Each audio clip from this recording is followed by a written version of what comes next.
จะมีดอกจันทร์ขนาดกระดูกทองแล้วก็มีดอกขาวแล้วก็มาแค่จับ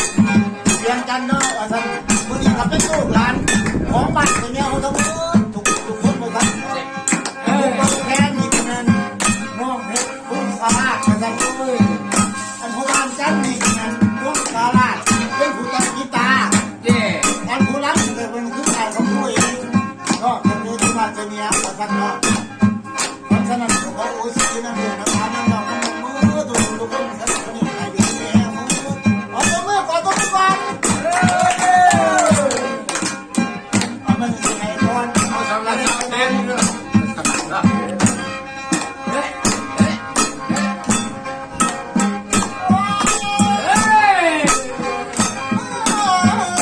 สู้ค่ะสู้ค่ะเด็ก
กินก่อนนะ